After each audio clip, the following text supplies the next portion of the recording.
Nothing else compares to the terrifying thought that the human body can burst into flames and partially or completely burn in minutes without any external cause or warning. This phenomenon is called spontaneous human combustion. It is the phenomenon whereby the human body, under the influence of heat generated by some internal chemical process, bursts into flames and most likely charred from the inside out.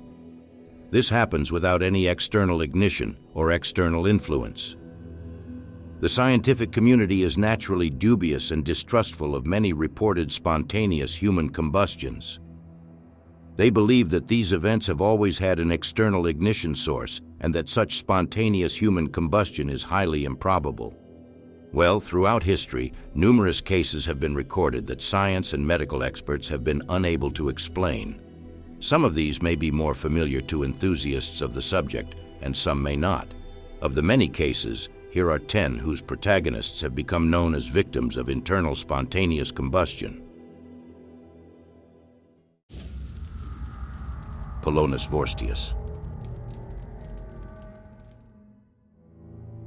Let's look at the first documented story of spontaneous human combustion, which can be traced back to Polonus Vorstius, an Italian knight who died in the late 14th century. This man, when he wasn't fighting, spent his time drinking and singing in taverns all over Italy. Vorstius is reported to have been one of the people who once drank a few pints of very strong wine. Although he could tolerate the alcohol, he soon began to suffer from unexpected side effects. He suddenly felt sick and, as the story tells, started burping fire, then coughing fire, and finally, to the horror of those present, the knight burst into flames and burned to death. Vorstius's death was mysterious because no one else seemed to have any problems with the wine, leaving everyone baffled. Death of the noblewoman. The death of Countess Cornelia Zangaribanti inspired the concept and term spontaneous human combustion, even though her death was not the first known example of such an event. Cornelia Zangaribanti died at the age of 66. According to the story, the noblewoman was a regular schnapps drinker who not only drank the juice, but also regularly rubbed herself with camphor schnapps to relieve her physical pain. On her last day, she was as well as usual all day, but in the evening, she was reported to be dull and heavy. After dinner, the Countess was escorted up to her room by her maid, where they spent more than 3 hours in conversation and some prayer. The next day, when the Countess did not rise at the usual time, the maid went to wake her mistress. That was when she found the Countess's remains. The room was covered with soot. The Countess's body had been reduced to a pile of ashes just over a meter from her bed, although her legs, 3 fingers, and the front of her skull were relatively intact. The bed and other furniture were untouched by the fire, but were covered in a layer of grease and stench. On the floor was an oil lamp covered with ashes but without oil, and the arrangement of the sheets seemed to indicate that the Countess had got up some time during the night. Presumably, spontaneous combustion was not as well known then as it is now, so it is more than likely that everyone chalked up the death as an accident. But before I go on, I would like to ask you, if you like the content you see, like this video and subscribe to my channel so you won't miss out on upcoming videos. Thank you very much.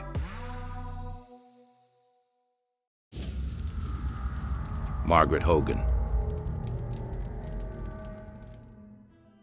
Margaret Hogan was an 89-year-old widow living alone in a house on the outskirts of Dublin, Ireland.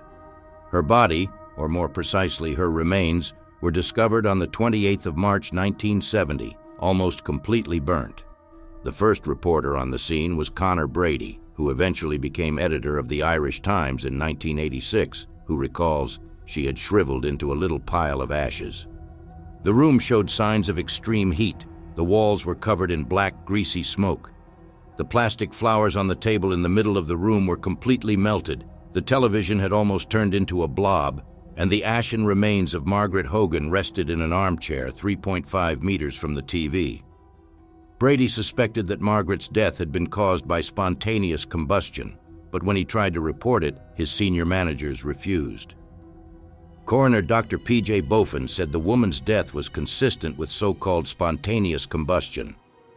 However, there have also been suggestions that she was struck by lightning or committed suicide.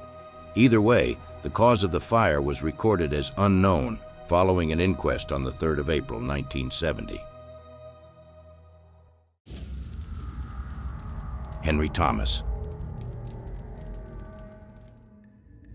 In 1980, 73-year-old Henry Thomas was found dead in the living room of his house in the village of Rassaw, South Wales.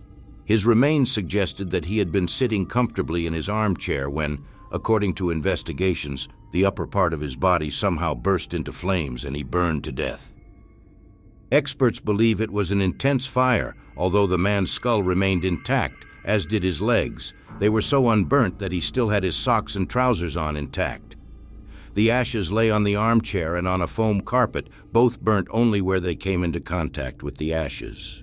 The carpet and its charred portion were covered with melted human fat.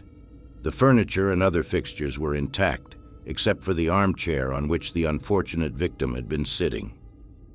A forensic officer said that the floor consisted of thermoplastic sheets where the marks of a previously placed hot pan could be seen, but after removing the remains and mopping the floor, there were no signs of intense heat where the remains had been.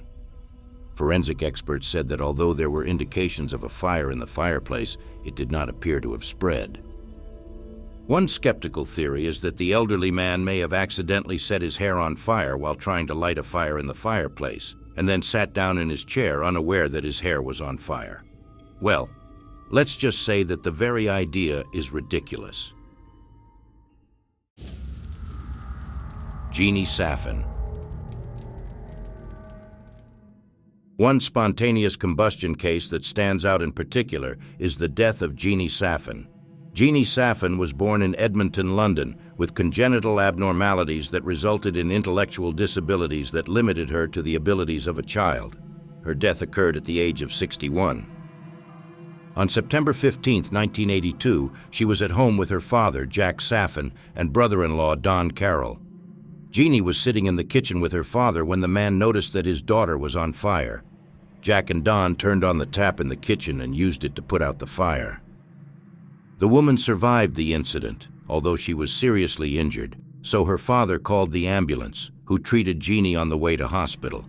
At the hospital, the woman was treated for 8 days until she finally died of bronchopneumonia from burns. Don Carroll, another witness, later claimed that Jeannie's mouth was bursting into flames and she was making screaming noises like a dragon. Investigators were baffled, as neither Jeannie's chair nor the walls next to it were damaged by the fire or smoke, and there was no obvious source of ignition.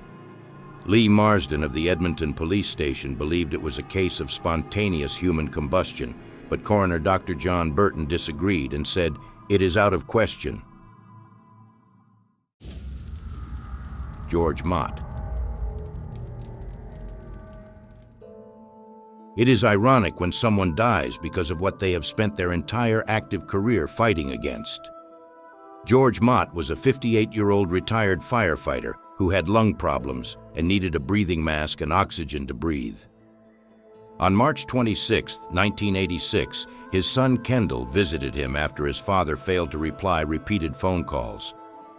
Kendall noticed from the outside that all the windows of the house in Crown Point, New York, were browned, and the front door handle was warm when he arrived.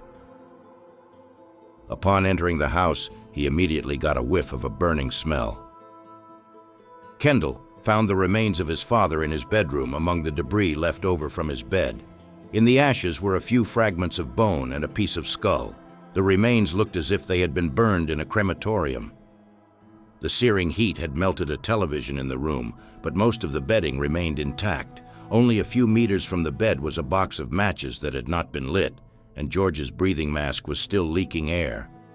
Despite all the oddities, skeptic Joe Nickel, a former private investigator and forensic writer, believed there was a rational explanation for the man's death.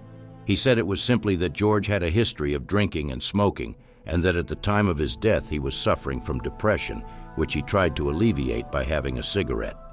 This may have caused him to drop the lit cigarette on himself, which set him on fire because of the oxygen cylinder. Matilda Rooney and her husband Patrick. On the 25th of December, 1885, Matilda Rooney and her husband Patrick died in strange circumstances on their farm. Matilda met her fate on Christmas Eve while in the kitchen of their home in Seneca, Illinois. Her entire body was consumed by flames except for her legs. Her husband Patrick was also found dead in his rocking chair, but inexplicably he was not burned by the fire. According to reports at the time, he had fainted and then suffocated from the smoke of his wife's burning body. Nothing else in the house burned, and the fire appeared to have originated in Matilda's body and was confined specifically to her body. The night before the tragedy, the Rooneys had been relaxing and sipping whiskey with a visiting farmer, who later said he had noticed nothing unusual about the couple's behavior at all. The man's seemingly calm, seated position in the rocking chair, authorities said, could indicate that the wife's body could have burned very quickly, as it did not appear that he made any attempt to save her. Other speculation is that the man may have fainted in the same time of the incident or shortly before. Nicole Millet. Nicole Millet was a Parisian lady who died in 1725. Her husband ran the Lion d'Or Inn. Although it is not clear from the descriptions whether the tragedy occurred at the inn or in their home, it is certain that on the 20th of February, her husband noticed something on fire in the kitchen. When he went inside, it was too late. The charred, cremated body of his wife greeted the stunned man. The fire had burnt only Nicole's body, without having any particular effect on her surroundings. As the only witness to the death was the victim's husband, he was charged with murder. Although almost everyone was convinced of the husband's guilt, there was no real and solid evidence to support the charges. And at the trial, a young surgeon named Nicholas Lecat convinced the court that Nicole's death was an excellent example of spontaneous human combustion, who, although they had never heard of such a thing, accepted the surgeon's claim and acquitted the man of the charges. In the end, the final verdict was that the woman died by a visitation of God. Rahul, the Indian baby. An Indian baby named Rahul experienced a rare case of spontaneous combustion several times in 2013. The first time, when he was just 9 days old, his parents were horrified to notice flames on his tummy and right knee. The baby's father used a towel to extinguish the flames, and the baby was then rushed to a hospital in Chennai, India, with burns. The incident happened 3 more times to the baby, one at the age of 3 months, and was then reported around the world thanks to several newspapers that wrote about it, the first being the Hindu. Doctors accused the mother, Rajeshwari Carman, of deliberately burning her baby, but she insisted that the baby had spontaneously combusted. Unconvinced, child rights activists took the child under their wing until the cause of the mysterious burns could be investigated. I've not been able to find out what the activists' findings were, but all we know is that the baby has recovered from his injuries as far as possible and is doing well. Phyllis Newcombe. The case of the 22-year-old girl is perhaps the spontaneous combustion case with the most witnesses. While there is no shortage of accounts, the most authentic is perhaps Eric Frank Russell's 1957 book, Great World Mysteries, which was the first to write about the case in detail, ignoring any superimposed legends or additions. According to the book, Phyllis Newcombe was dancing with her fiancé, Henry McCausland, at their monthly party in Chelmsford, Essex, on the 27th of August, 1938, when, without warning, she was suddenly engulfed in bluish flames. As the author put it, it burned like a blowtorch. In less than 2 minutes, she was burnt beyond recognition in the middle of the dance floor and died. The story has been the subject of numerous books and studies, mostly without mentioning the girl's name, but with added information. One of these accounts says that Phyllis Newcombe's dress caught fire when she and her fiancé left the dance floor. The flames spread rapidly and the woman ran back into the dance hall. When she collapsed, several people tried to put out the fire with their coats, while others called for medical help. It took about 20 minutes for paramedics to arrive on the scene. The girl was taken to hospital with severe burns all over her body, where she died a few days later on the 15th of September from infected wounds.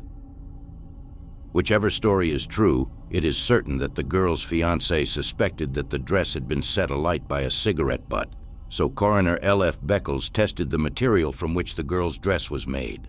Although the material ignited immediately when exposed to an open flame, it did not ignite when exposed to a burning cigarette. McCausland then speculated that Phyllis's dress had been dry cleaned 6 weeks before the party and that perhaps some chemical had caused the tragedy. Whatever the case, the coroner eventually ruled it a death by fire of unknown origin. Of the hundreds of surviving cases of spontaneous combustion, these were the least well known, but there have been countless photographs of similar cases taken over the decades. Without being exhaustive, here are some of them. Madame Jeanette Kazmierczak, France, the 12th of May, 1977. Mrs. E.M., England, 1958. Unknown old lady, England, the 4th of March, 1980. Mary Reeser, United States of America, Florida, 1951. Dr. John Irving Bentley, USA, Pennsylvania, the 5th of December, 1966. Helen Conway, USA, Pennsylvania, the 8th of November, 1964. Michael Faherty, Ireland, the 22nd of December, 2010. Beatrice Otschke, USA, Illinois, November 1979. As you can see, the cases are very similar. The objects never catch fire. There is no house fire because the flames only consume the body. Well, what do you think? Is spontaneous combustion really a real phenomenon? If so, what could explain it? What could cause it? And if not, how is it possible that the fire only affects the body and nothing in its surroundings ignites, as in the case of a conventional fire? I'm curious to hear your opinion, so be sure to post it in the comments. Don't forget to check back for my previous videos, as I'm sure you'll find some interesting topics. Like the video if you liked it, and subscribe to my channel to make sure you won't miss out on upcoming content. Thank you very much for your attention. See you next time.